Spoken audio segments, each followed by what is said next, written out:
He's got that jacket. It's got the shiny lapels. On the bedazzling alone, I think he's got a shot.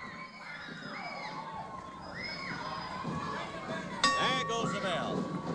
Check out the genie shoes. It's a little unfair. It'd be like if Allen Iverson wore like rusty nails on that giant sleeve of his. More of the athletes are into weightlifting as a means of building size and strength, and for injury maintenance and for rebuilding injuries. Many of the Europeans use Heimlich me, I'll Heimlich you. and not necessarily weight training. So apparently the Sheik has something that's traditional in his country in those clubs. He's very used to doing it. He's probably been doing it. Doesn't he look like a big mini-me right there? That doesn't make any sense. The big and the mini cancel each other out. So you're saying he looks like me? He does kind of look like you. Number of repetitions, and if he will either double the number of repetitions or give him $1,000. I'll tell you, these guys like that money pretty well, and I know a few guys that are strong. Wait, is that a new ref? It is. Keep your eye on him. To their workout and start training to do it, not only to gain the $1,000, but to take a little starch and wind out of the sails of one of Khomeini's former bodyguards and the man who trained his... I refuse to believe that one of Khomeini's personal bodyguards would not be able to get out of that headlock. And first of all, Khomeini's dead. I don't know if I'd be putting that on my bodyguarding resume. Hey, Jay, do you think the Iron Sheik actually has a specific resume for bodyguarding? Oh, yeah. They say you should always have 3 resumes because you never know which job you're going to be going for. Really? Speaking of, he actually faxed us his bodyguarding resume earlier today. You want to take a look at it? That's so convenient that he'd fax it. I know, isn't that weird they did it today? Today, yeah. Let's take a look. All right. First of all, love the objective. To obtain a bodyguarding position that allows me to utilize my creative skills while gaining knowledge and experience that will promote my development in the bodyguarding industry. And look, class bully, Tehran Country Day Prep. Nice. Ooh, he instituted bi-weekly mandatory wedgie system for all incoming kindergartners. Oh, and he worked at Kinko's. From 1972 to present, he's a paper technician. He protected toner cartridges from overuse. Hobbies include pile driving, film noir, ironing, sheiking, spitting on America and all that it stands for, and gardening. Impressive. I'd hire him. Yeah, I'm still on the fence. Let's see how he does in the ring. The stature that he's grown in. So you could be looking at another young star like that in the future. Just kick him. Nice Three Stooges move. Oh, you have the job, sir. Greco-Roman and freestyle champion. He also coached for a part of time the United States Greco-Roman team in Minnesota. So he's got a tremendous background. Like I say, Ooh, look at the ref. And I guess it all came out. We got to see that again. Did you see how he cringed? Yeah. Ooh. It's like, ooh, I know him, and you hurting him scares me. I think it meant so-called stalemate the United States in the Iranian hostage situation. I think it made them all a little... Come on, he's my friend. Get him up. Something. Of course, I don't think they realize that if the United States... Oh, that's what the genie shoes are for. Over in about one day. Oh. Wrestling's another thing. It is the oldest sport, and Iranians very beautiful. Tackle by Jefferson. Play by Jefferson. Jefferson. And knocked him. And the Iron Sheik gains a victory over courageous Buddy Landale. That was courageous, the way he got his ass kicked right there. That cringing ref was ridiculous. I know. He did look skittish, didn't he? I haven't seen someone look that uncomfortable in the ring since Spinks versus Tyson. I know. I wonder how he got that job. Yeah, I wonder. What are you doing? How else would I trigger the dream sequence? Oh, yeah. I wonder how he got that job. I can type 70 words a minute, do data processing. Something did come in just this morning. Fine, I'll take it. Whatever it is, I'll take it. Hold on, this is a little bit more fast-paced than our usual stuff. You really got to be on your toes. I don't care. I really need the money. I'll take Okay, whatever. just one question. How are your nerves? My nerves? They're good. They're pretty good. Great, Yeah. you're in.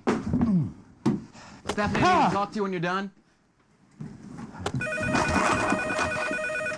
J&J, I'll send him over right away. Here. Oh, you can count to 3, right? Sure.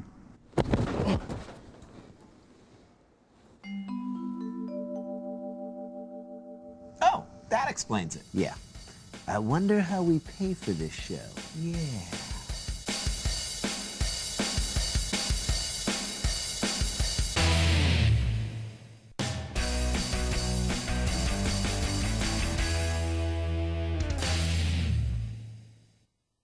Welcome back to Cheap Seats. Where we have a little theory about craziness. If you're 65, Your shirt is off, you're in public, and you're nowhere near the beach. You're probably crazy. Which leads us to our next match, Mike George versus Crazy Luke Grant. This event is for one fall or remaining television time. In the red corner at 290 pounds from Athens, Georgia, Crazy Luke Graham. This guy's crazy. And in the blue corner at 260 pounds from St. Joseph, Missouri, Mike. All right, bad, bland name, no sweat jacket of any kind. I say he's doomed already. But he's fighting a crazy old guy, so maybe he's not doomed. Crazy Luke, he's jumping on Mike George right now. This could Crazy be a head scratch. And you know, Mike George Crazily backing away. A couple of weeks ago, when Ernie Ladd Crazily takes a knee to the stomach. dog in a lot of trouble. And Mike George came out, and everybody thought that that's just going to be one more on the dog. But Mike George... Now he's taking his craziness to the people. And we found out later from the dog that Mike George owed him. I love that both of these guys are wearing the fat-concealing men's control top Speedos. Sweet Dan's place, and they'd won a tag team tournament. Mike George said he'd paid his debt, he was through with the dog. This guy's not that Show crazy. you just how with it he's getting. When Mike George got into trouble, dog, Or is he? a man still owes me, Bill. And that's exciting because that could be something that would really be a dynamic thing. And Grizzly Smith told me that next week... No, what's really crazy is that Mike George is Crazy Luke's grandson. He has booked a tag match with Mike George and the dog as a team, and that could really be a revelation. He's kind of running out of that crazy steam right now. These guys get a little high-geared and they get keyed up for these title matches, and I'm sure that Bob Roop will calm down. Yay, you're beating up an old man. I feel like he was focusing a little too much on the crazy, not enough on the wrestling. Mike George takes the victory over This guy is so not crazy, he's sane in the membrane. He's sane in the brain. It's less crazy, more pathetic.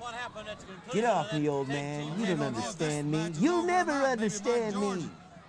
But you're my only grandson, and this dandruff is killing me. We'll be right back. Craziness abounds in Mid-South Wrestling, so don't go away, because we have an exclusive offer from one of our biggest sponsors. Hey, you sitting on the couch, Mr. No Shirt On, Mr. Fat Soul. Listen to me. How come you're not down here, huh? I'm Crazy Larry, Crazy Luke's brother. We're having our big crazy freedom sale at Crazy Luke's Men Control Top Brief Emporium. So everything must go. Okay, you're fat. No big whoop. Control Top will fix it. Control Top. Control it. Our half-acre showroom's got every size, no matter how fat you are, and you are fat, stupid pig. I can say that because I'm crazy. But our prices aren't crazy, or are they? Depending on how you define crazy. Ours are crazy low, so come on down here. You want black, white checkers, 40% off. You want blue, white checkers, 50% off. You want stripes, go yourself. I'm joking because I'm crazy. But seriously, no stripes, I'll kill you. Come on down to Freedom Sale, Crazy Luke's Men Control Top Brief Emporium. For the only thing crazier than Crazy Luke are the crazy low prices. For College Day. He is really snapping the ball off. Ew. Witness cheerleaders gone bad. Yay, we won! And for the first time ever, meet the poor schmuck who left early. I wanted to beat traffic. What? Cheap Seats, Cal versus Stanford, 10 p.m. Wednesday, only on ESPN Classic. Welcome back to Cheap Seats. I'm Randy, that's Jason. Now it's time for a little game we like to play around here called Do You Care? DYC. It's kind of like Did You Know? Only less established. Do you care that the Iron Sheik won a gold medal in wrestling for Iran at the 1968 Olympics? Do you care that the Iron Sheik was busted in 1987 by New Jersey state troopers for possession of marijuana and cocaine? Do you care that an Iron Sheik imposter tried his hand at stand-up comedy in 1999? Now that I actually care about. Yeah, what was his opening line? Folks, I am half Iranian, half Irish, which means I can take a hostage, but I'm too drunk to keep him. Ladies, back me up on this one. Anybody celebrating a birthday? Ramadan? That was pretty funty. I know. Let's get back to the action. This event is for one fall. Hey, Kabuki, the test came back. In the red corner, You have syphilis. 138 pounds from Singapore and managed by Playboy Gary Hart, the great Kabuki. You know, he's wearing all that makeup because he's not even Japanese. And in the blue corner at